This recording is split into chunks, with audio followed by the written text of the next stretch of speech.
बिस्मिल्लाहिर्रहमानिर्रहीम। अस्सलाम वालेकुम नाज़रीन, मैं हूँ शिराज अहमद शिराजी और आप देख रहे हैं मेरा यूट्यूब और फेसबुक पेज।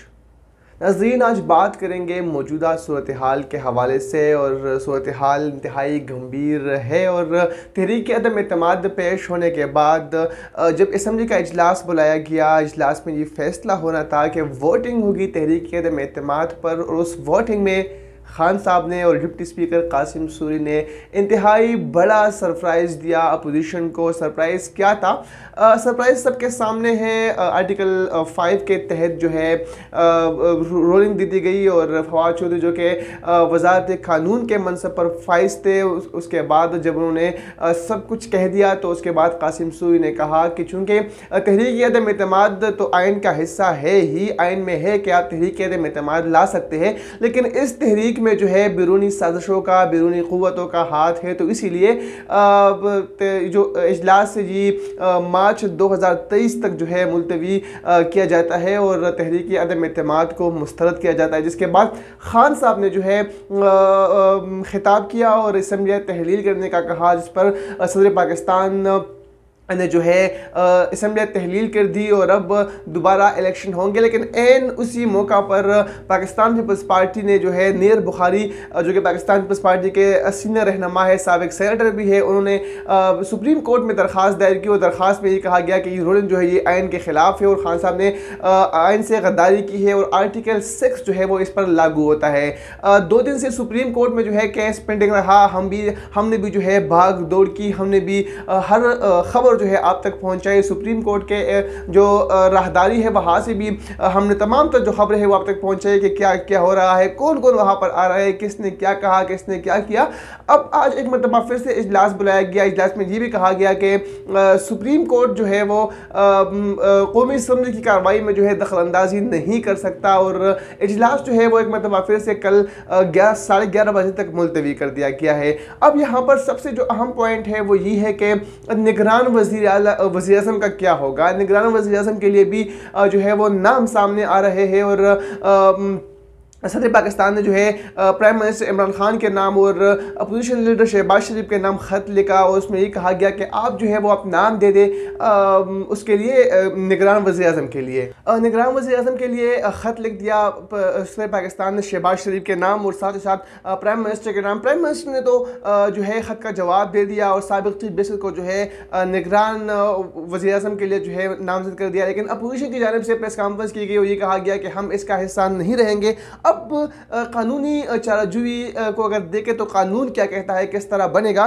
सदर मुमलिकत ने जो है असम्बली टूटने के दूसरे रोज़ ही आइन के आर्टिकल 224 अलिफ के तहत जो है वज़ीर आज़म और अपोजिशन लीडर को ख़त लिख दिया है। ये आइन के 224 अलिफ शेख, जिसमें कहा गया है कि जो नया जो प्राइम मिनिस्टर होंगे निगरान, उसके लिए सदर पाकिस्तान के पास ये ऑप्शन है कि वो ख़त लिख दे, और ख़त उन्होंने लिख दिया है।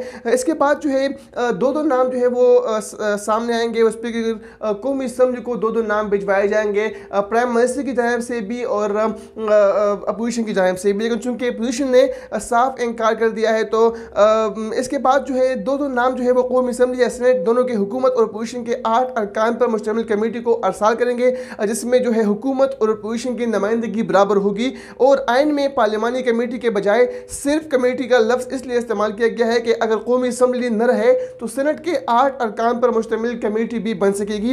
इसी के साथ साथ जो है आर्टिकल 224(2) के तहत अगर कमेटी 3 रोज़ में किसी इत्तेफाक तक नहीं पहुंचती तो फिर मामला इलेक्शन कमीशन के पास जाएगा, जो 3 रोज़ के अंदर निगरान वज़ीर आज़म का फैसला करेगी। जी आइन के जो आर्टिकल 224(2) है उसमें कहा गया है, साथ ही साथ ये भी कहा गया है कि इस सारे आइनी अमल को ज़्यादा से ज़्यादा 11 अप्रैल तक मुकम्मल किया जाना आइनी तकाजा है। आइन में लिखा गया है कि 11 अप्रैल तक जो है तमाम तर कार्रवाई मुकम्मल होगी, और इसके बाद जो है वज़ीर आज़म निगरान वज़ीर आज़म जो है वो सामने आएंगे। तब तक जो है इमरान खान के पास जो है ये मनसब है, और तब तक वो वज़ीर आज़म की कुर्सी पर विराजमान है और वो अपनी जो पावर है वो इस्तेमाल कर सकते हैं। लेकिन जी जो है दो नाम सामने आएंगे। दो नाम अगर नहीं आए तो इलेक्शन कमीशन फैसला करेगी कि कौन निगरान वज़ीर आज़म होंगे। अब सूरत हाल ये कि सुप्रीम कोर्ट की जानिब से अभी तक उस केस की जो है वो समाअत ख़त्मी जो नतीजा है वहाँ तक ना पहुँच सकी और एक मरतबा फिर से सुप्रीम कोर्ट की जानिब से समाअत मुलतवी कर दी गई है। सूरत हाल कुछ यूँ है कि खान साहब ने उसके बाद कौम से टेलीफोनी गुफ्तगू में ये कहा कि अब एहतजाजी मुजाहरे होंगे, और कल भी हमने देखा कि डीचओ के मुकाम पर ब्लू एरिया में एक बहुत बड़ा जो है एहतजाजी मुजाहरा किया पाकिस्तान तहरीक इंसाफ ने। आज जो है एक मरतबा फिर से खान साहब ने गवर्नर हाउस पंजाब में खिताब के दौरान ये कहा कि आज F9 पार्क में एक बहुत बड़ा मुजाहरा होगा। उस साथ साथ खान साहब ने ये भी तमाम तरह अपने कारकुनाओं को कहा कि वो मुल्क भर में एहतजाजी मुजाहरे करें और मुल्क भर में उन मुनहरफ अरकान जिन्होंने ज़मीन फरोशी की है, जो पैसों पर जो है भिग गए हैं, उनके ख़िलाफ़ जो है एहतजाजी मुजाहरे करें। साथ ही साथ ये भी कहा है कि जो बैरूनी क़ुव्वतें, जो बैरूनी साजिश इसमें इन्वॉल्व है, उसके ख़िलाफ़ भी एहतजाजी मुजाहरे करें। एहतजाजी मुजाहरों का जो दायरा है वो खान साहब ने वसी कर दिया है। अब बात करेंगे आमदा इंतखाबात, जो कि 3 महीने बाद इंतखाबात होंगे, उसमें कौन किस तरह आवाम के पास जाएगा, किसके पास क्या मैंडेट जो है वो सामने आ सकती है, या किसके पास क्या प्लान लेंगे। खान साहब ने तो 90 दिन में तब्दीली के वादे किए थे। खान साहब ने कहा था कि 90 दिन में तब्दीली आएगी, और खान साहब ने सुहाने ख्वाब दिखाए थे। खान साहब ने कहा था नौजवानों को रोज़गार फराहम कर दिए जाएंगे। खान साहब ने क्या क्या वादे वो दावे किए थे, लेकिन वो वादे वो दावे फ़िलहाल वफा न हो सके। और अब 3.5 साल तकरीबन बाद जो है खान साहब ने असम्बली तहलील कर दी। तो अब अगर खान साहब आवाम के पास जाएंगे तो वो 90 दिन में करप्शन ख़त्म करने के दावे थे वो कहा गए, आवाम के पास वो किस मुँह से जाएंगे, ये भी एक इंतहाई अहम सवाल है। इसके साथ साथ ये भी है कि अपोजिशन जो रहनुमा है उन्होंने इत्तेहाद कर लिया था, और सिर्फ और सिर्फ वो खान साहब को कुर्सी से या उनकी कुर्सी छीनने के लिए जो है वो एक हो गए थे। अब वो किस तरह आवाम में जाएंगे और उनका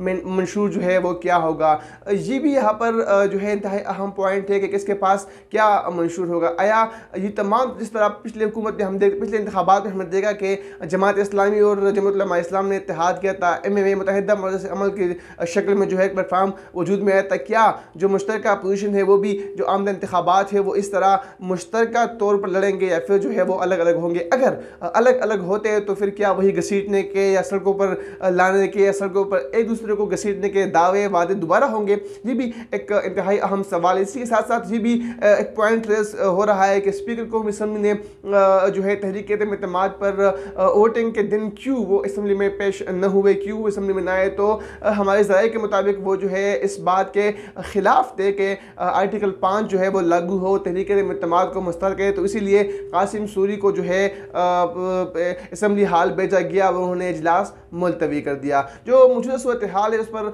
आने वाली वीडियो में भी बात करेंगे। तब तक के लिए अपने मेज़बान शिराज अहमद शिराजी को इजाज़त दीजिए। अल्लाह हाफ़िज़।